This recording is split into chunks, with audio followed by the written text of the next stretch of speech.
Hello, everybody, and welcome to the second episode of the Pissed Off Gamers podcast. I am your host, John, alongside Brandon. What's up? Alex wasn't able to make it to today's podcast due to him not feeling very well, but he says hello, and he hopes everyone enjoyed episode 1 of the podcast, and he hopes you also stay tuned, because we got a lot of topics to discuss, as we progress. Anyway, let's dive into the podcast today. The first thing we're going to talk about is my Black Ops 4 Pro team and the CCL, which is the College Call of Duty League. So just recently, I finalized my roster for the upcoming season. My college, Slippery Rock University, is going to be merging with University of Mount Union. And these, playing alongside them, Brandon, it's been quite an experience, wouldn't you say? Yeah, definitely. I'm glad to be able to, be a part of it. But, I'm glad not as a player because I don't think I want to go back into competing. But I'm glad to, be around to be able to coach you guys and, get you guys up to where you guys are able to compete against these other schools that have been doing really well, especially from the other 2K they had the other day.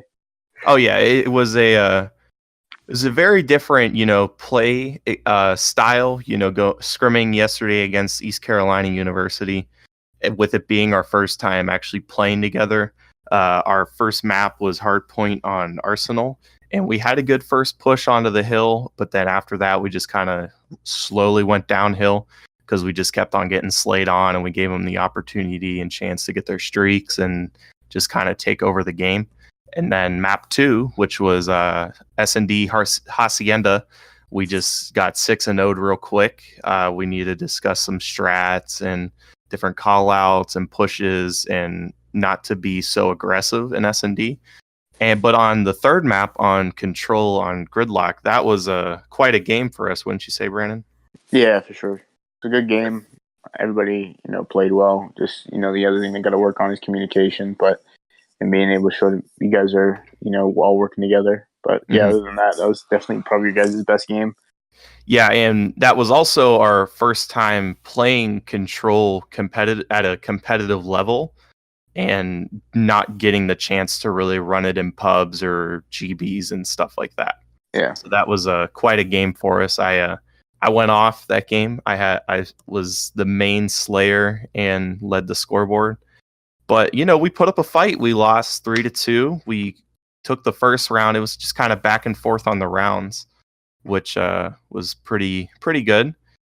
But stinks that we couldn't come out with the win in round 3 and got 3-0 pretty quick. But, we got a lot of work to do. We are a new team, so we got some stuff we got to do, and hopefully, we'll take all that work that we've been practicing and discussing into the next scrim and even into the season. So you mentioned earlier, Brandon, that you're glad that you're on as a coach, but why wouldn't you want to go back into the competing scene? I think for me, just going back into competing, I think it would. I don't know. It's definitely takes up way too much. It definitely takes a lot of time, and I don't think I honestly have that commitment anymore, because you have to be really committed, especially when you're competing, especially in the game of Call of Duty. And if you strive to be like where most players are in the competitive esports scene in Call of Duty, then you have to be really committed. You got to treat this as like your first job, kind of pretty much. So it's just, I don't think I have that full commitment like I used to when I was competing. And it's just, I mean, I don't want to, it's still a book that's kind of left unopened. I'm not saying that I will ever not go back to competing, but I think as of right now where I'm at, I don't think that it would be the best for me to, fully commit to a team unless like I absolutely have to, like saying like with you guys, like if you guys lose a player, then I'll have like no problem going into competing. But it's just like going on my own, finding a team. It's just, I don't have that full commitment as of right now. And that's kind of like how I was, like debating on even competing this year, because talking to, my esports club, and a lot of them were all like, there's not many console players, and they don't really show, and if there is console players, they don't really show the interest to make a team or be a part of a team. So if, whatever means necessary, do what you can to draft a team, and we'll represent it. And whenever I was searching for players at first, I was very I was nervous because I was like, kind of looking at the college league and the rules and the deadlines, and I'm like, I don't think I can get this, this team done by this deadline. And I was very thankful that, UMU swept in and said, I got a couple guys, and and you guys look like you need some help, so we're gonna merge. And since then, it's been a lot of fun playing with them. They're awesome guys. We try to play almost every day when we're getting onto the scrim level and stuff like that. And it's just, a lot of work. Whenever we play pubs, we're really good, but pubs is a different, field than competitive. Oh, yeah, for sure. So, because it's completely different play styles, everything is communication based, and just nailing rotates and getting the kills and just, everything around that. But we are very thankful that you have, been helping us and, giving us tips and different strategies and help and coaching us as we've been playing, and also playing alongside us as a fill-in. Oh yeah, no problem. Just, I'm glad to always help, especially with a friend. And definitely also help, players who are trying to get into the scene. It's great to, be the person who has knowledge on what it is. And especially with me never having competitive experience, it's kind of raw, so I'm still learning and getting my feet wet. But having you as the guidance, and also AJ, who's a teammate of mine who has competed for 4 years on Halo and has transitioned into Call of Duty, it really helps all of us develop, including myself. Yeah, for sure. So one thing that happened over the weekend with the college league was the first 2K of the season. I know myself, I watched a lot of the games going on. Did you watch any of the stream, Brandon? I think I watched like a little bit of it, of the 2K. Not very much though. Yeah. But it was very different because a lot of people didn't expect these teams to step up the way that they did and compete at that level and just keep that, drive the whole way through. The winners of that 2K were Ohio State University, and no one expected them to compete the way that they did. The first match, they went up against Mississippi State White, which is Mississippi State's like alternate team. It's not their best. It still needs a lot of work. And they just obliterated them. Very, very, very fast. It was a quick 3-0. The hard point, the Mississippi didn't even break, I think, 10 points. Wow. So it was very competitive and just a total shit fest for Mississippi State White. And then going into the S&D, they got 6-0'd, and then going into the control, they just got 3-0'd very fast. And me watching it, I was all like, I could see our guys, putting up a competition if we get, the practice in and get used to each other playing all together at once and scrimming. And I could actually see myself, seeing ourselves, I should say, not just myself, ourselves, winning a 2K or possibly placing high in a 2K if we get, everything that we need practiced and fixed and prepared to go into that level and compete for however long we have to and keep that drive the whole way through. Right. I mean, yeah, it's just like what a lot of teams don't realize is, and I think even when with like just players in general, even if they do have competitive experience like playing, I think when they're trying to make a new team and stuff like that, I think the one thing that they don't take into account as much is, just having the patience. Like you're all different players. You all have different playing types. You kind of really don't know each other. You don't have that chemistry yet. Yeah. So it's just like you need to just be patient. Work out those kinks. Don't get all upset when you guys lose, just a tournament at like maybe like a week after you guys just started playing together. Like it's just players need to kind of take that into account Yeah. just to, be able to have that patience and just, continually continue to work on, each other and, as a team. So I think that's one of the biggest things that really need to be, worked on. And that kind of even, relates to like professional gamers, Optic Gaming, in this World War II season, they had that big roster change where they lost Formal and Karma, and they subbed them in with Octane and I forget the other player. As methods. And, they expected, to do as well as they were doing with Formal and Karma and win these tournaments. Yet they barely even broke, I think, top 24. I do not remember. Yeah, I think what their issue was, I mean, they teamed together for, almost 2 years. Yeah. I mean, they won a championship together. I think what their issue was going into like World War II and throughout World War II was that they just didn't they didn't practice. And if you watch like a lot of the stuff that Scump and Karma and Crim6 was saying during that time is that I don't know if you ever watched like the Vision episodes that were always uploaded onto the channel. It's actually one of my favorite YouTube series to watch. Yeah, for sure, that's mine. And then it was just like they always were bringing it up. It's just like they need to just get on more. It's just that I think that lack of communication. I think that Karma and Formal lost that drive during that game because those were like probably the most two that didn't get on when it was time to practice. So I mean that falls on them as players, and I think that that's what really made them go downhill is just like losing that. So definitely something. I mean, I think bringing in methods and oh my god, what was his other? What was Octane. The other? Octane. I mean, they're all great players. I just think that having.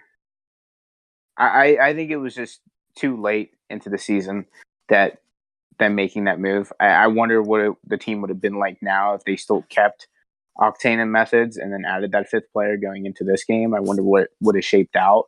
But I know Octane is on 100 Thieves now. I don't know where Methods is. I don't remember where he was moved to. But I mean the team that Optic has now. I mean they look great. It's all going to come down to the first few tournaments and see how they play. Because I mean those are all great players. I mean Scumpy. I mean best player in the game. What 2-time X Games gold medalist. So I mean, he's going to be a player. Crim6. He's won more championships than any player in Call of Duty. Karma. He's a 3-time world championship player winner. So it's just they have great weapons. It's going to come down to that dedication that Optic is willing to put in onto this game. So they always seem to start the season off very strong. Looking at World War II, Optic did very good in the beginning of the season, and then they were going through these team troubles with no one practicing or getting on to practice, and just that lack of motivation. That's what led them to just go downhill. And whenever they did drop Karma and Formal and pick up Octane and Methods, it seemed like that hole that they were trying to climb out of it didn't work at all.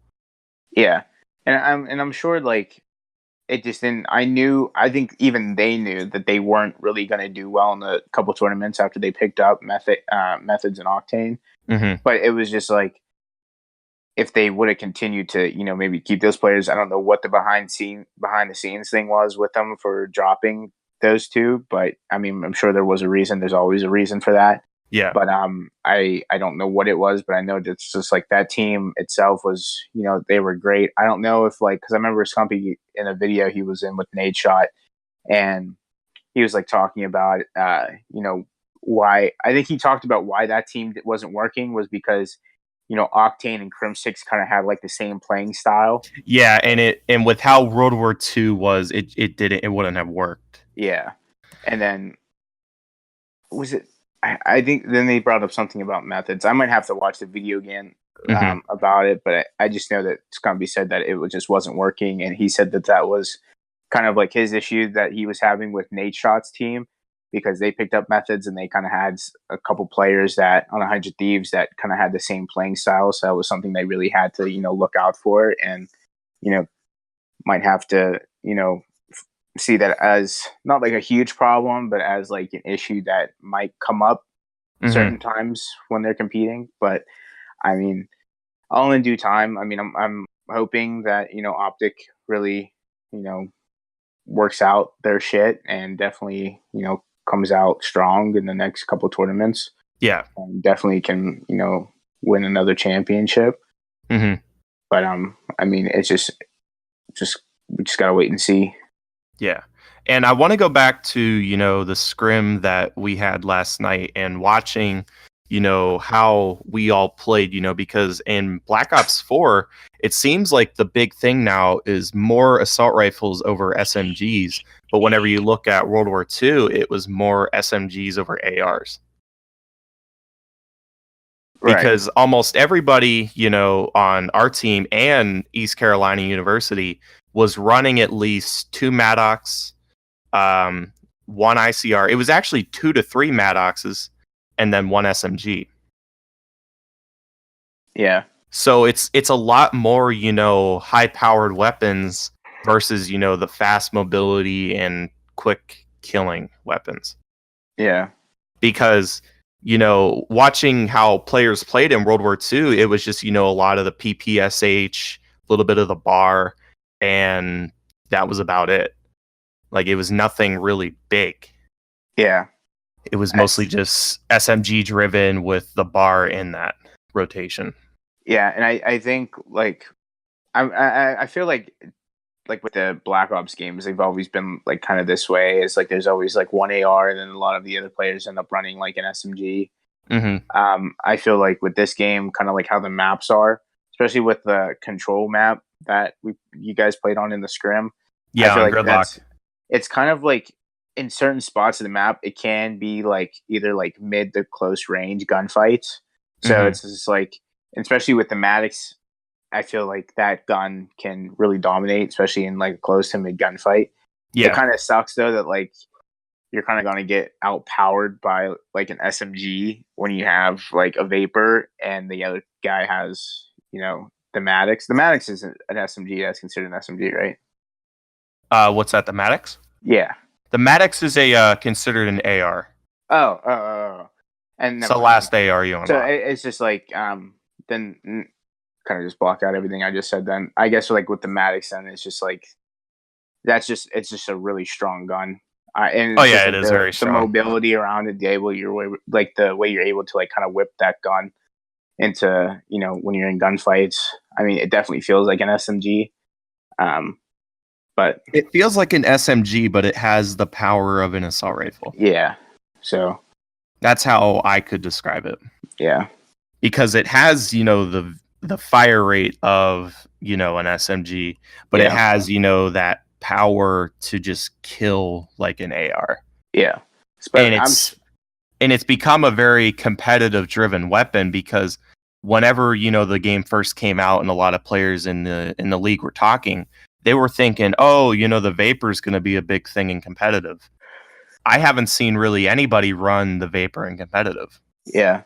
I think that's just like the meta right now. I feel like maybe after a few months, the meta is going to change, especially due to like maybe weapon balancing. That's a big thing that still needs to come into play. Like, we talked about it in the last episode. Treyarch deployed the first weapon tuning balance. Didn't really do anything. Yeah. There was no effect to it. Like, LMGs are still overpowered. These SMGs are still overpowered. Really, every gun is still overpowered. Yeah. And it doesn't take any skill to run any of these weapons. Right. Like, we were just playing public match a little bit ago, and 3 people were running light machine guns, and just at close range, they were just beating every gunfight. Yeah. The person with the LMG just beat us on every gunfight, and it was annoying because LMGs shouldn't be made to just obliterate and beat every gun in the game. Right. They really shouldn't. Especially at close range. Oh, yeah, especially at close range, because a lot of gunfights, occur at medium to close range. An LMG shouldn't be able to, beat anybody at close range. Yeah. In my opinion. So I feel as if Treyarch really needs to balance how the LMGs work at close range and even nerf the damage output of them, because the slow firing LMG, I think it's called the VKM, it's still a 2-shot kill. Yeah. They said, "Oh yeah, we tweaked that." But it's still a 2-shot kill. How are you going to change that? Because if however many people are running that and they're just mowing us down, how are we going to stop them? Right. Yeah, that's definitely just a gun that's gonna need fixed, because that's what was one thing that was like just really annoying me. Like, it's just when people run around the map with the LMG and it's just like coming around corners, jumping around corners and shit like that. It's just, and they're able just like to whip me, like just to 2-bullet me with it. When I put like 10 shots into them, like it doesn't make sense to me. Oh, so, no, it doesn't make sense to me either. So it's definitely just, that's why they're banning competitive altogether. Yeah. So I mean, I'm glad it's not a competitive, because if it was, then there'd be a lot of issues about it. I'm sure like people aren't going to care about it in public matches, but just like especially the competitive scene wise, it's definitely going to be like would be a big deal if it wasn't banned. But it's just, yeah, I can't stand any of the LMGs. Yeah. So one thing I'm going to go back to talking about the CCL real quick. So one of the players from OSU, he goes by the name of Momentous, just posted a Twitter picture that's relating to this weekend's 2K, and it's of things that are going to be banned actually in this weekend's 2K. So from what it says is no torque, no Ajax, no double stun or trophy, no reactor core, no RC or dart, and no seeker drone. That really, just because they're not banned in, the CWL variant of the rule set. But the fact that, just for this 2K, they're banning, those different play styles and those equipment. How do you think that is going to come into play with this weekend's 2K? I think that's just kind of come down to just, how good is your team at, kind of gunfights and not having to use these specialists like abilities and, these certain score streaks. So I think that definitely just kind of makes it more kind of like on an even playing field, by just, kind of letting it be like straight gunfights and skill, rather than just, people being able to, use these specialists that are just completely, so buffed and so like ridiculous to, able to help their team win games and in gunfights and shit like that. So I have nothing against it. I'm glad that they banned those things, because I'm sure it was an issue after the first 2K. So I'm sure a lot of players had issues with them. I don't know if they were banned, if any of those were banned prior to before the first 2K, but I mean, if they weren't and they're banned now, like there might have definitely been issues that players had with them. Yeah, well, this is just for the college league. That this isn't something for the CWL altogether, because the first 2K ran off of the CWL variant rule set. So the only two things that were banned for operators were Nomad and Torque and S&D. Right. And then with a couple of specialist equipment being banned, and but not many score streaks though. So the main score streaks that I run especially is RC, Dart, and Hellstorm. And the fact that two of those are now banned for this week's 2K, it's like, okay, well, what else am I going to run now? Right. I mean, because those really come into play a lot of times, it doesn't make that big of an impact on hardpoint, but at least taking out 1 to 2 guys with an RC, it does help, because then we can push and clear out whoever is on there and take over the hardpoint. And then with S&D also, and I don't really know about control.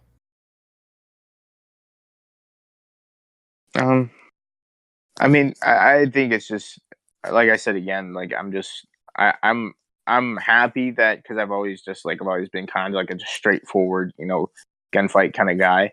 But I Hmm. mean, I don't. I wouldn't disagree with like the college uh the college way of having like kind of their own rule set aside from CWL's rule set. Hmm. Because I mean, I'm sure a lot of people would rather it just be like straight gunfights. But I mean, it's definitely going to be, kind of a thing that, players have to work around, especially if some players rely on, some of the things that are going to be banned for the next 2K.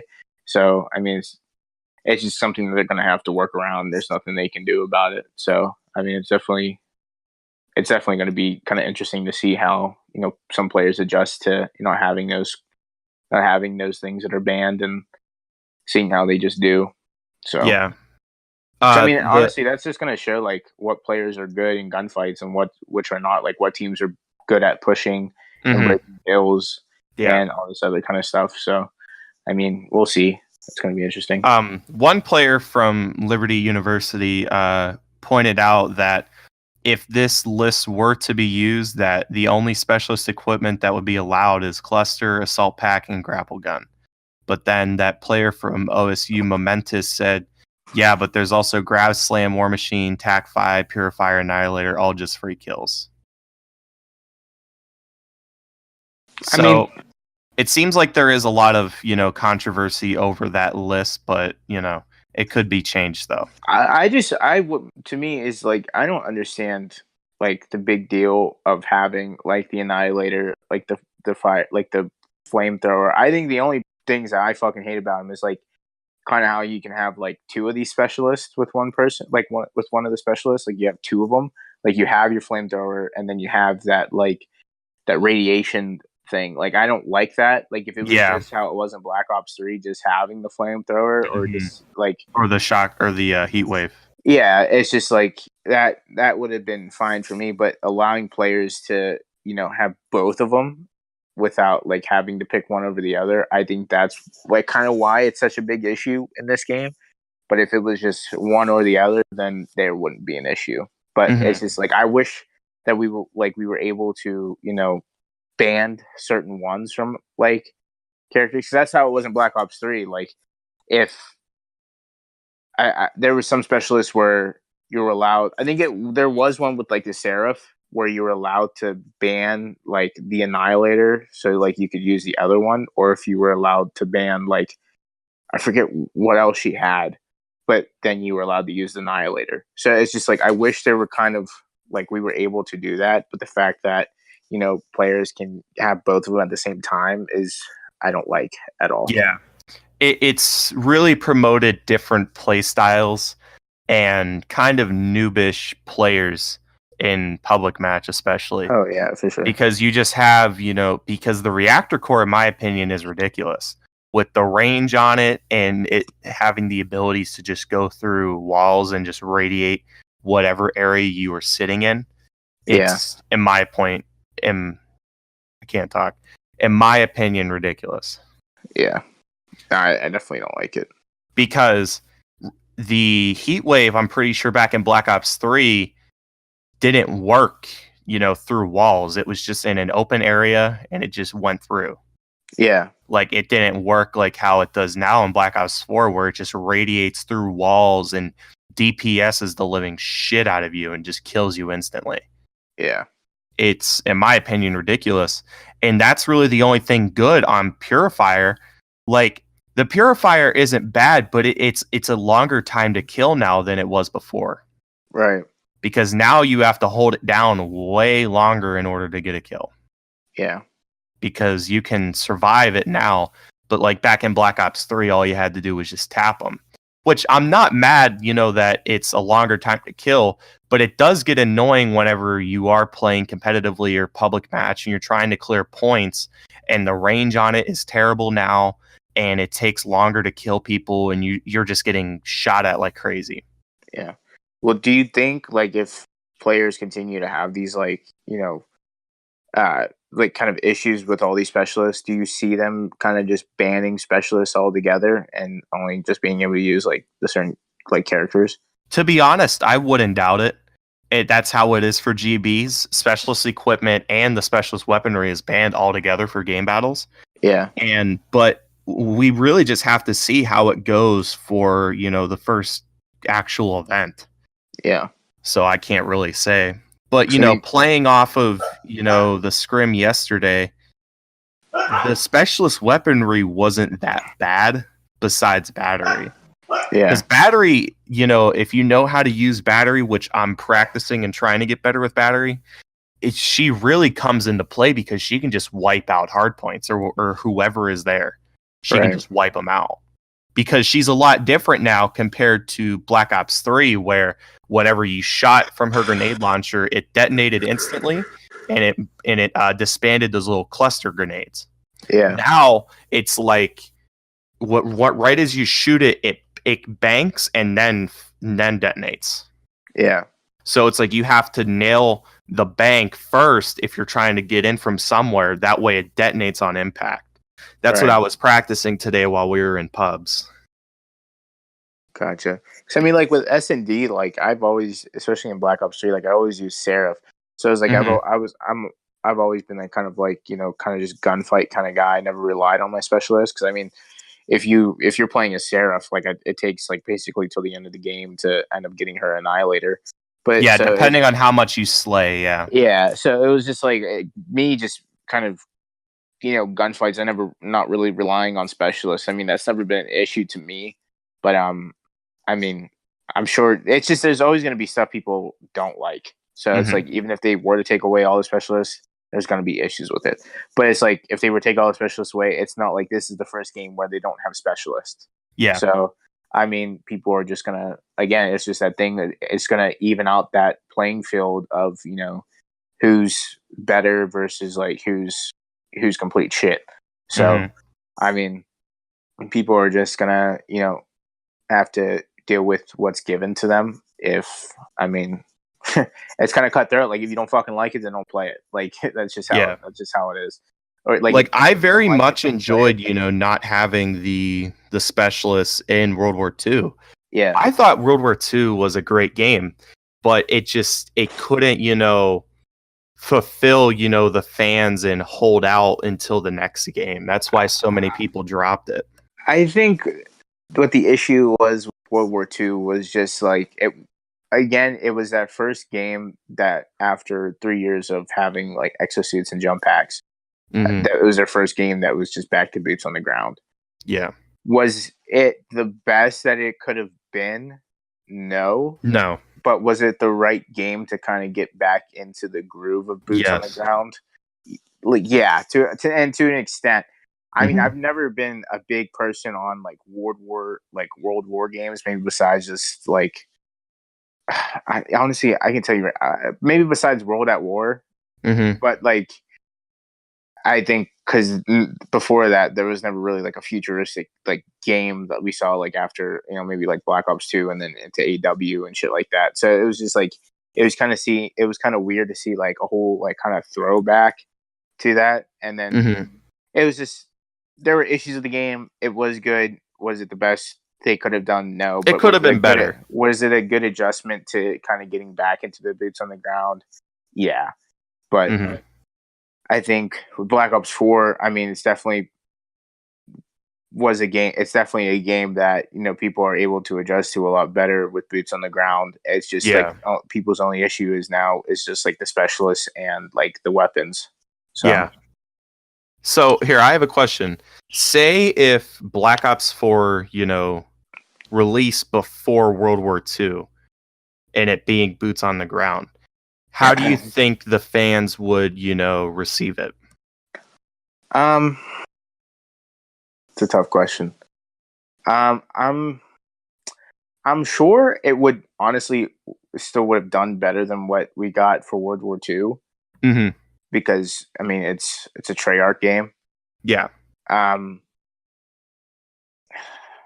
I just think there would have still been issues with the specialists if they still went like the way they have now with them. So I think that would have been an issue. Hmm. But and I think people wouldn't have liked, especially with the competitive side, of having control in, because you're kind of taking away CTF, you're taking away uplink, and you're putting in this game mode that's kind of like a mix between hardpoint, TDM, and S&D. So and I just think control altogether is just a bad game mode, but it's just I don't think like fans really would have liked that if they were in esports. Yeah, and especially with it being a third game mode for the competitive season, it's a lot different. Yeah, I'm sure people would have liked to, kind of have that feel of, CTF, because watching CTF in like World War II back on boots on the ground, like it was awesome. It was just like, if they would have, put that in this game, it would have, there wouldn't have been no problem. I mean, and that's just my opinion because I fucking hate control, but I'm sure there's people out there that like control. I'm sure there's a lot of people out there that don't like it, but I mean, I think more people would rather have just watched, the hardpoint S&D and fucking CTF. So it's just like, and if they were to add uplink into that, I mean, it would have been weird. Like I remember, like when Ghost first came out with, like when they added Blitz into it. I mean, it was cool, and it was like their version of like, it was like an early version of uplink. So I mean, I like that. I really thought Blitz was cool, and then it's also like it really came down to like a nail biter and shit like that in some games. But I mean, just control, like it's just, I don't know. It's just like watching a TDM pub match. Like it's just like they're just killing. Like there's just really nothing to it. So I don't know. I think maybe like once, the competitive scene really gets further into with this game, maybe after a few months and watching like control at events, maybe, and seeing how the pro players play it, I think maybe it can add some type of fun to it, and watching like shit come down to like the wire. Like if it's like a 2v2 or some shit like that, like Hmm. I'm sure it'll be pretty cool. But like that's honestly like kind of like the only thing. But other than that, it's just, yeah, like it's just, it just feels like something they just like threw in there because Yeah, they they didn't just needed want to go the something to route with stand in. CTF. Yeah, And I still don't understand why they, didn't include CTF in this year's game. I still yeah, don't understand that. I don't understand it either. And that's just like I said, that was just one of the things that, I think Activision really, Activision really just kind of like fucked up on. Hmm. So Yeah, and because I think CTF is one of the most, competitive game modes whenever it comes to that third map. And now that it's gone and replaced with control, it's like, okay, so what's going to happen now? yeah, I don't know. We'll see how it goes. Yeah, we'll just have to see. So I want to talk more, about, the CWL league, because we have been talking about the CCL, and I want to talk about the CWL because, this season's going to be a lot different, compared to past seasons, and we have different teams coming back into play. 100 Thieves with their newly created roster after not competing for World War II. I'm pretty sure they competed for Black Ops 3, but they didn't do that good. But they're back, for Black Ops 4. We have a new Optic roster. Just a lot of new rosters completely. Yeah, So I want to especially get, your thoughts on some of them. I think it's definitely going to be interesting to, kind of see having like a fifth man on a roster for each team. I think that's definitely going to be something that's going to be kind of, interesting to watch. Um, it's just, I think it's gonna be a very interesting year all around for this game. It's definitely not going to be like how Black Ops 3 was. It's just going to be a completely whole season from every, competitive season that we've had since, competitive really started picking up. So I mean, again, it's gonna be a crazy year, but and if they, ban some like these specialists, it's gonna be definitely like more gunfights, and as I said before, it's just gonna kind of level that playing field. I mean, I'm definitely looking forward to watching how it all goes. I'm sure, I'm sure a lot of teams are going to do well that have been doing good the past few years. It's going to be fun to watch 100 Thieves, and this is kind of their first Call of Duty season that they're going into. So it's going to be fun to watch them and watch them compete. So, I mean, I'm just waiting for that Optic versus 100 Thieves matchup if we ever really get that. So, I'm Yeah, sure that's that'll going to be be pretty cool. very interesting, with Nadeshot's history with Optic Yeah. and him representing his own org now. Yeah. I don't know if FaZe had that big of a roster change at all, but is there anything that stands out to you about FaZe? I mean, they brought back on like replays. They still have, they still have Zuma. They still have what's the other kid's name? Attach. They still have Attach. Zuma and Attach, they've always been good players. They lost Enable. He's over at 100 Thieves now. I don't know the fifth man that they picked up. Here, I can check right now. Nor do I know the fourth man they picked up either, besides like Replay, Zuma, and Attach. So their current roster is Zuma as their SMG Slayer, Attach as their Flex, Replays as their support SMG, Priesta as their main AR, and then Methods as a Flex. Oh, so Methods did go back to FaZe. Mm-hmm. Oh, okay. He just joined last month on the 8th. Oh, okay. I mean, FaZe has always been like always just been like a runner-up team to me. Like I know they're always going to place high. Getting like into World War II, I don't think they competed the best. I mean, I'm didn't really watch as much World War II, especially towards the end of the year on that game. So I wouldn't know how they placed, but I mean, they've always World War II. So they won the CWL Pro League Stage 1. They placed first for that. For Seattle, they placed 9th through 12th. Anaheim was 5th through 6th. CWL Pro League Stage 2 was 5th through 6th, but then the championship they placed 3rd. Okay. So I mean, like, yeah, they've just always been kind of that like runner-up team. Again, it's going to be interesting to see how they do with a fifth man. Mm-hmm. But I mean, there's just been a lot of teams that have been a lot better than they have been. Yeah. I know TK did really well last year. I mean, it's going to be interesting to see how well they do again this year. And it's just like with FaZe. I mean, they're just I just don't have really much to say about them other than they're just gonna keep placing what they've been placing since last year. I mean, unless things really change and things really looking good for them. I mean, I don't see them winning championships. They might win like a couple playoffs championships, but like other than that, I don't see them really, placing very, very high up other than, maybe 5th or 6th or 3rd. So, and it's just, they're not a team that has been really looking good ever since they dropped Clayster, in my opinion. Yeah.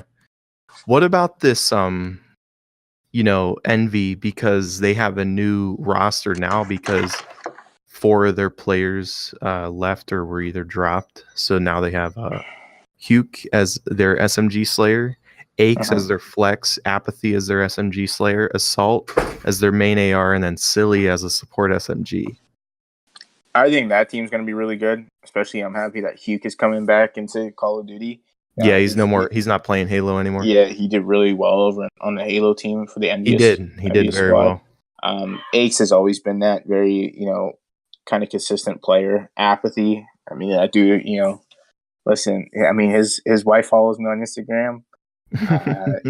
Apathy, that was my dude. Met him at UMGDC back in 2015. That guy is just, honestly, he's such a great player to watch. Yeah. So he's gonna do really well.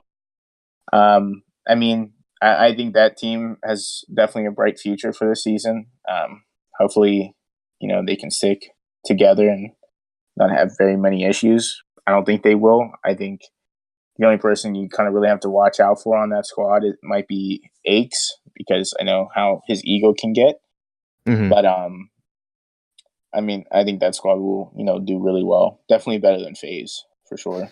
And it's surprising that, Envy wasn't able to keep, that roster that they had before, and same with TK, because TK lost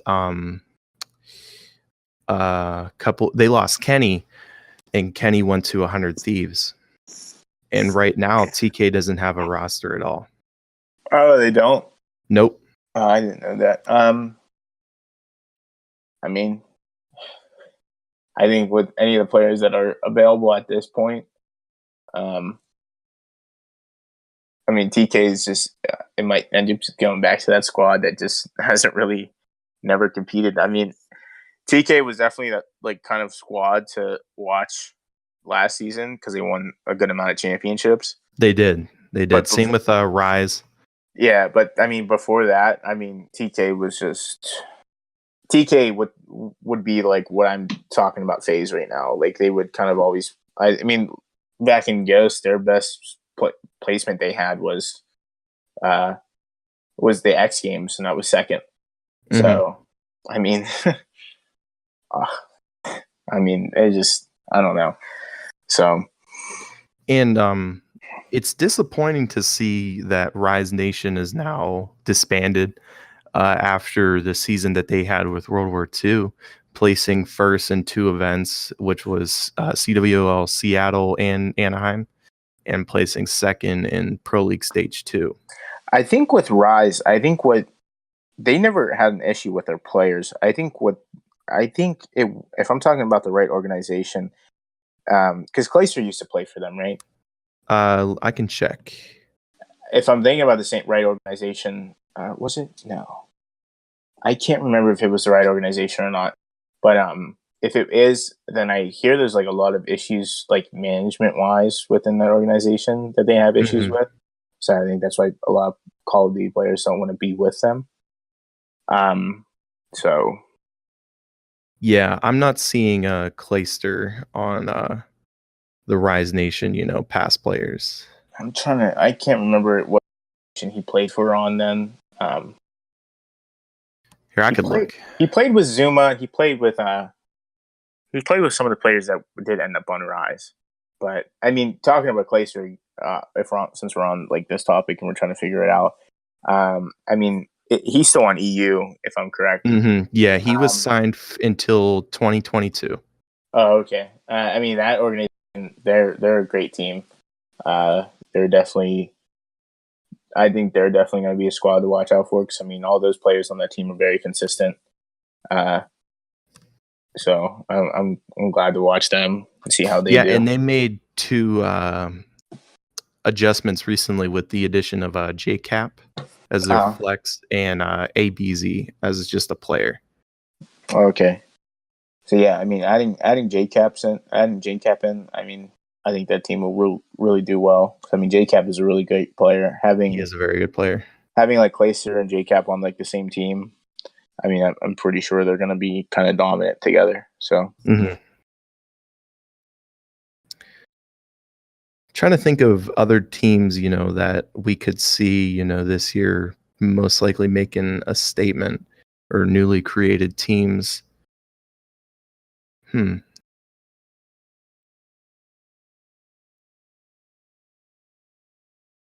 Not really seeing any. Those are really the big name ones that I could think of at the time.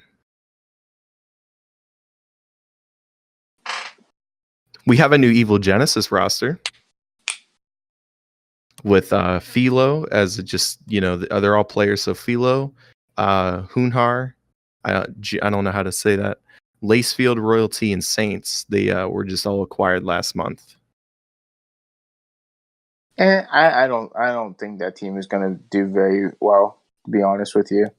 I mean, I think the only 2 players to look out for on that team is Lacefield and Saints. But I mean, other than that, just they might have decent placings, like money placings. But other than that, I don't see them placing very high. Yeah, me neither. because Evil Genesis last season didn't do very well at all. Yeah. They had a very they struggled very much. Actually, I don't even think they got to play last season. I think their best squad they ever had was when like Complexity kind of went and joined their organization. I think that was the last time they ever, were really a team to watch out for, honestly. Mm-hmm.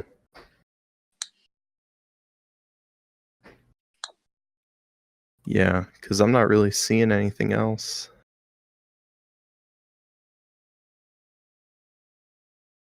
I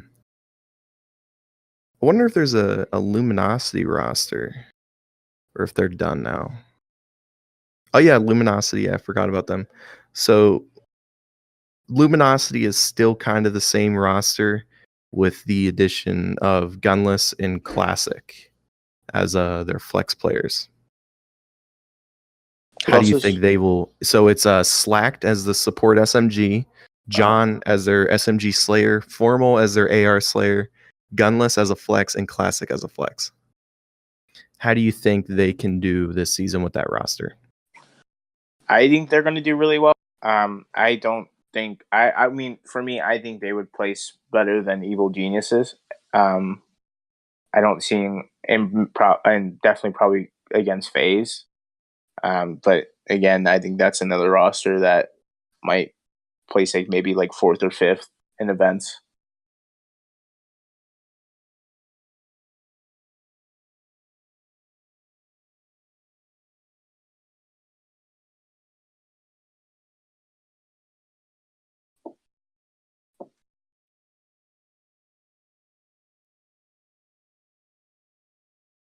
That or not?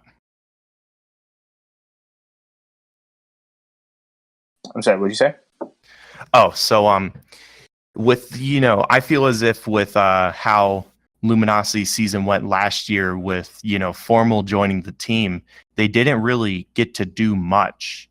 Like they didn't place that high, they still struggled. And I feel as if Luminosity kind of put a lot of weight on Formal's shoulders to, get this team a championship based off of his history. Yeah, I think, I mean, the roster wasn't bad at all. I think just adding Formal into that was, I think I think it was just a desperate move, especially for Formal, because I think they know going into that event after he got dropped from Optic was just that they knew they were going to end up competing against them. So I think it was something Formal definitely wanted to do, even if they ended up not winning the event. So I mean, is Formal still on that roster? Formal is still on the roster, yes. Oh, okay. So I mean, going into this season, adding another 5th man, and whatever moves if they've already made any. Yeah, they added a Classic as a flex player. I mean, that team I think might do decent. I just don't think they're going to do really well in the placings of an event. Yeah, we really just have to see how every team does whenever CWL Las Vegas comes up in the next I think next week or two. I think honestly the top 3 teams I see winning championship at the end of the year is Optic, Envious, and maybe EU. I could see EU winning a championship this year. But I think, because I'm pretty sure they won a championship last year or 2 years ago. Let me get back to you on that. I don't know who won the championship last year. Yeah, because they won the CW Atlanta last year. They won. So I mean, they're definitely able to win championships. It's just, yeah, they are. Do I think that they're definitely at the bottom of our list of teams that are able to probably win CWL championships. And that was actually before the addition of Clayster to the roster. Oh, okay. I think they were just an EU straight team. Like I think they just only had EU players on there. I don't think they had any Yeah, Americans. that roster before was Burn, Silly, Arcides, Gunless, and Pristini. Yeah. And So now it's Arcides, Pristini, Clayster, JCap, and ABZ. yeah. So I mean, definitely adding more dominant, American players who have won championships before. Definitely adding more of them to that roster. I mean, definitely have them like be in the top talks of definitely winning a championship because they have those weapons, they have players with that experience. So again, it's definitely gonna come down to how it all goes next year. Yeah. The last team I want to talk about is Enigma 6. They didn't really have a good year last year. They didn't place that high at all. For CWL Birmingham, they placed 9th through 12th. Same with Seattle. While Anaheim, they dropped to 17 through 20. And for the World Championship, they placed 17 through 24th. But this year, they have a new roster with General and Diabolic, also with Kismet, Cade, and Frosty, who's coming over from the disbanded Optic Gaming Halo team. And they are sponsored by somebody else now. Forget who. So, I mean, I think with Enigma 6, I think their best season was when they broke out, like when they really became one of the top teams. Um, I don't. I mean, I don't want to say like I don't want to be rude or anything, but honestly, like, it's a kind of like waste of time for like me to talk about it because I know they're just not gonna do well at events. yeah. Yeah, I don't think General's a good player. Um, I think Cade is a decent player. I think what their worst move was disbanding the team that they ended up, really getting known for, in my opinion. So, um, yeah, I don't see them really going far next year. Yeah.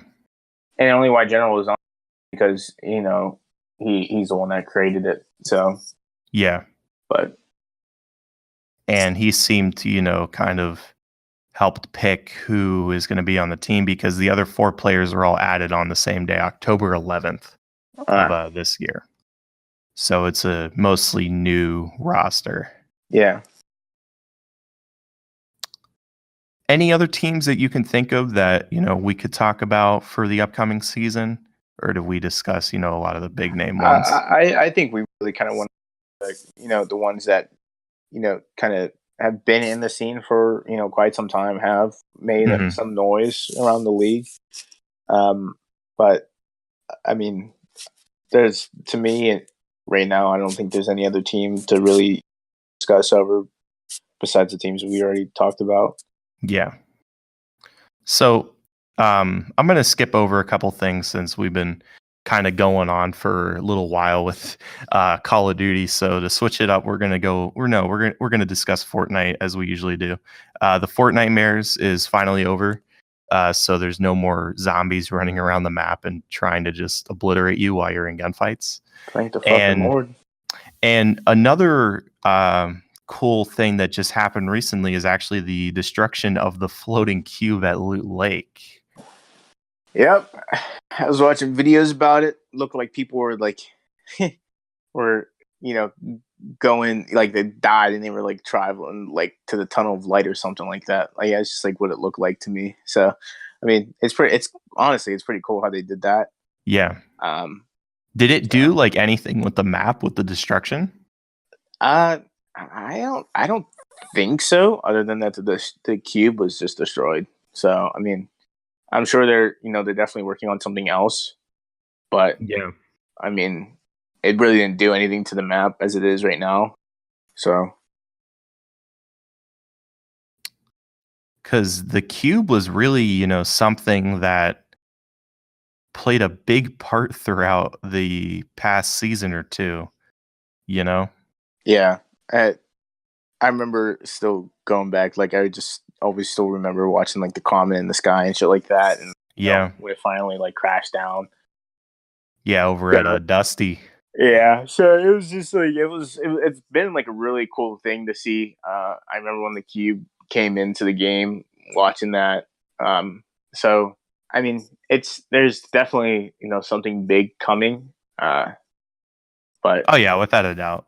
I Epic think we're Games gonna usually does something after, a big thing like that. yeah. So we're definitely probably gonna see something big come at the end of this season. And something big at the beginning of next season for sure. So Yeah.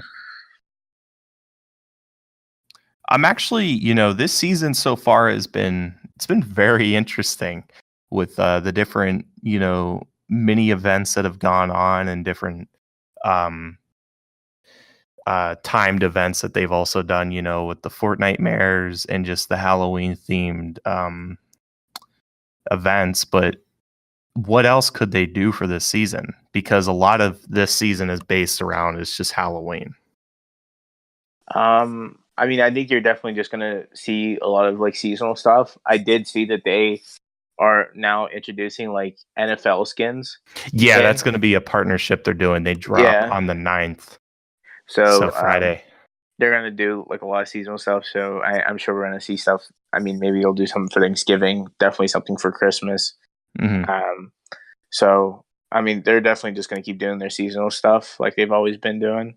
Yeah, Uh, but I think if we really want to see something big, I think you need to just keep your eyes out for by the end of this season to kind of see something happen because it's definitely what's. I mean, for the last past season they've been doing. It's kind of like when something big always happens is towards the end of the season, yeah. beginning of the next season. So, Oh yeah. And the success of Fortnite has really just it's been overall incredible, with the game at first at launch, not being as player driven. And then whenever you see all these big name streamers start playing the game in the way that it was updated and they implemented everything, it just took off and oh attracted yeah, such a yeah, crowd that hasn't died down at all with the release of Call of Duty. yeah. I mean, honestly, like when we talked first podcast, we knew that Black Ops 4 would have no effect on what Fortnite is doing. I mean, Yeah. yeah, maybe they took like a couple streamers away, like took kind of like Doctor Disrespect away, and now he's like playing that a lot. But I mean, you still have these big name streamers that are still playing this game. Or maybe only dabbled a little bit into the Black Ops, like into the blackout thing. But I Hmm. mean, I think what's such big of Fortnite success was they're different. I think when you watch like PUBG and H1Z1, I mean those are all kind of like the same game. And now adding Blackout in, like all three of those games are kind of the same because none of them have like a different way to really attack other players um, as Fortnite does because of like building and stuff like that. So I think that really adds into why they're so successful, and also because I think another part is why they like that they owe so much of their success to is because of Ninja. I mean, Ninja has had such a big part in making Fortnite what it is now, because it's brought on so many viewers, and watching Ninja play, those kids are like, oh yeah, like I want to play Fortnite too, like I want to be the next Ninja and shit like that. So, and it's just like also like what we talked about in the first episode is it. I mean, it's a free game. Like you don't have to spend any money if you don't want to, but if you do, then it gives you the ability to buy all this other stuff. But I mean, you don't have to buy anything to play this game. Oh Like yeah, you don't at if you all. don't want to buy the next season, then you don't have to buy the next season. But people want to buy the next season because there's all this cool stuff that kind of comes with it. So I mean, I think that's what makes them so fun. It's like cause it's like one of those free mobile games you just download on your app. Like, yeah, bro, this game's dope as shit. Like, download it. You don't have to pay any money or anything like that. So, I mean, that was such a big thing that they did right.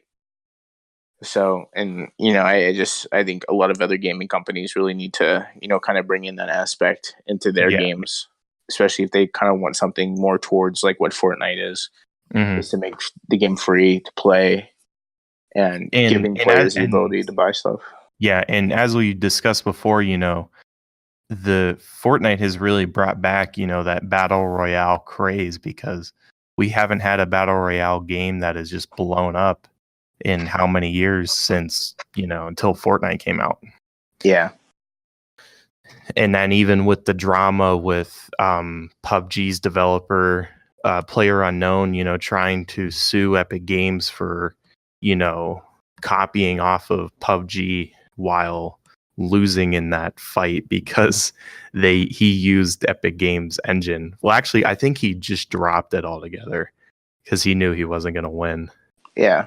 I mean, that's just like, it just shows you how just fucking, sad that some owners can get, because, you see your game not doing well, but this game, who is basically doing like kind of like the same thing that you are doing, battle royale, and their pockets are getting fucking filled like times 20. So it's just like, it's crazy to kind of see how companies, and it also just shows how, money focused companies are too, because like they're not caring about like their players. Like, so it's just like, when, and I know that H1Z1 did that too, like, because when that came on PS4, like that game dropped for free. So it's just like they're kind of trying to hop on that bandwagon, like, you know what I mean, and Yeah. like kind of making their game free, and you can buy all this other shit if you want to. But I mean, with PUBG, I mean, that's just like, it's just a sad thing to watch, that you're just like gonna go after a company because of their success. So Yeah. just, And I was very, surprised whenever that he tried to do that, because he was, he felt as if Fortnite was copying off of his game. But while I think he was just doing it because Fortnite was taking over, all the attention that PUBG received. yeah. Epic Games saw it as like, from their point of view, it's like, all right, like, yeah, this battle royale thing like can really work, but let's do it in a way that, has been completely different. Like let's not reskin something. Like, let's Yeah. add shit to it. Let's add something to it that is going to make players find it enjoyable, and, definitely, you know, cheap to, be able to play. So I mean, it's really not that expensive to, No. to buy shit. Like, you mean, you can only maybe drop like $25 for, 1,200, V-bucks, and I mean, after that you really don't have to buy shit. So I mean, And plus you can get a lot of rewards just from the battle pass. yeah. Like, that's how I have a bunch of skins, is just from the battle pass, and I bought maybe like 4 along with some pickaxes. Yeah, like, so like PUBG, like, this ain't it, chief. Like, shut the fuck up. like like I don't know, eat a dick. like like, this ain't it anymore. Like, you're done. Like, nobody cares about what you think or have to say. Like, nobody wants to play your game anymore. Yeah. So you got desperate as hell when you dropped your game on mobile. So I mean, it's just facts. Like, It is facts. like, because you hopped on that bandwagon when Fortnite fucking dropped their game on mobile. Like, Yeah. this just shut it down. Period. Find something new to make. So the last thing I want to talk about today is Respawn Entertainment, which is I think, as it's a company developed and created by actually ex Infinity Ward employees, and they made the hit game Titanfall, Yeah. which at launch, wasn't very well received, to it being all multiplayer only, Yeah, with game its was shit. campaign being multiplayer, and just not having that good of a launch. It was very unstable for many months, and it still wasn't figured out as its lifespan came down the toilet. And then we got the release of Titanfall 2, which really rebooted the Titanfall craze, adding in a very, very well directed single player campaign, and a very good multiplayer, in my opinion. I very much enjoyed it. and we're possibly getting a Titanfall 3. But the one thing that really was disappointing about Titanfall 2 was its sales numbers because it released during that window of Call of Duty and Battlefield. Oh yeah. So it When I didn't mean, get that much sale and that much rep. yeah, and that could be added to like the advertising as well too, and that it's only because that's just only an Xbox exclusive game, right? Or The first one was, and then the second one branched out on all consoles. oh, okay. I mean, when you drop games between huge franchise games, I mean, you don't expect to do very well. I Mm-hmm. mean, just yeah. So that was just a bad time to drop that game. Uh, And a lot of the blame goes on to EA because it seemed like they were really pushing out, Battlefield this and Battlefield that, while I think at the same time, Battlefield didn't even perform that well compared to a lot of the other games that came out during that holiday season. yeah, I don't think Battlefield. I've never was like a big fan of Battlefield. I think other than Battlefield 4, that was like my only game that I really Mm-hmm. enjoyed. Um, but I mean, the last couple Battlefield games that came out since then just haven't really settled for me, and I'm sure it hasn't really settled for a lot of the other customers that have bought that game. Mm-hmm. Because I mean, again, you just have to also look at how much shit like they're making you buy too. So it's just, and I don't know. It's just, and it's always just been like the same game too, and it's not like a competitive game either. Like that game didn't have like a really big esports scene to it. So I think that also adds to it as well. Mm-hmm. Um, so I don't know. I think they're just trying to also catch up to Call of Duty, and but I mean EA as like a company, I think they're terrible. They're Like going downhill. yeah, I just mean like every game they drop, they have issues with. After with the whole Star Wars Battlefront um, controversy, EA has really lost a lot of respect for gamers and different companies. Yeah, like excuse me. I mean honestly, even with the sports games, like it's not good No, at it's all. not. Like they're making customers spend so much more money after putting down $60 for a game. Just it's not right. It's not right, bro. Yeah, it's not. Screwing us over, man. Like again, I'm gonna say, like I said with PUBG, this ain't it, Chief. Fix your shit. Yeah. I'm just organizations, like not organizations, like these companies that are just so money hungry. I'm like, Kowalski analysis, like bro, like what's like, like bro, what's the deal? Like this shit's crazy. Like, you know, you go from a company that's making games for like the players and making what they love, and then you just switch up on us like an asshole girlfriend, and you're so money hungry. Like it's crazy. Like Yeah. It's gotten to the point where EA is just really on a thin line, and if they, fuck up one more time, then oh, for EA sure. is Like going to lose a lot of money and fans. yeah, like for sure. Like they're just done. Like Yeah. I play a lot of Madden, Hmm. and it's just like with that game. I mean, I'm not into like the competitive side of Madden, but like when I listen to what people say about the competitive side of Madden, like when they play Ultimate Teams, it's just like this year they made players spend even more money than they did last year on buying like packs and stuff like Yeah, that. the Like packs is ridiculous, and you don't even get that many for the price. yeah, so it's crazy. I mean, even with the free packs you get, they're just shitty ass players too. Hmm. So it's just sad watching that Yeah. organization because I mean, growing up, I played a lot of their games growing up with my dad and shit Oh like yeah, that. same So here. it was just it's sad to see like the way they've gone. So Yeah. All right. Well, is there anything else that you would like to say before we close out the Pissed Off Gamers podcast?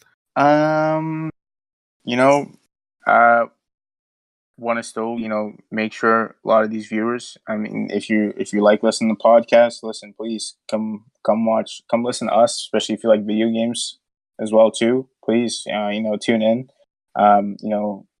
Show some love to our first video. Show some love to this video whenever we upload it.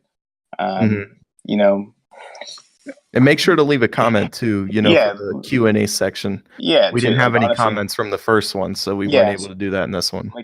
So we want to show our love to people who watch us and stuff like that. So yeah, please leave a question down in the comments below, and so we can able to talk to you guys, whoever really is interested in this podcast. We're just a couple guys just trying to start this shit. So even though we weren't very pissed off in this episode, I thought it was a very good episode still. Yeah, I mean, a lot of stuff we talked about with Call of Duty and stuff like that. I mean, I didn't want to release my pissedness, but listen, if you want me to do it now, I'm gonna do it now.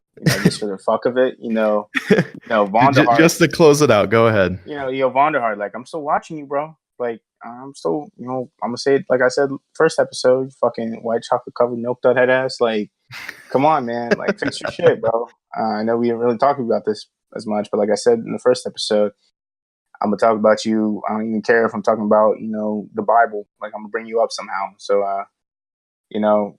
get your shit together. PUBG. This ain't it, Chief. Fuck off. Suck a dick. EA. Quit being a fucking spoiled bitch. Yeah, man. That's about it. Like, y'all motherfuckers got me pissed off. Period. So. I thought, today's episode was very, very good episode. It was nice, to talk about my pro team and get your opinion and perspective on, the league and competing and just kind of, discussing it here and stuff like that. And also bringing up, the COD League itself, and talking about the different teams and how that season's going to go and what changes we might see. Even without, Alex here today, and he apologized for that, and because he wasn't feeling well, but he does hope you guys enjoy, this episode and our episodes in the future, and support the podcast, and I hope the same. So that's a big thing for us, and we're gonna keep this up. We did figure out a schedule for uploads. So every Tuesday and Friday is gonna be the days the podcast will go live. We record on Monday and Thursday, and then we get it edited and make a video for it, and then upload it sometime in the afternoon. So, but Tuesdays might be a little bit earlier than Fridays, since Tuesday I get done with class pretty early, but Fridays I get done in the afternoon.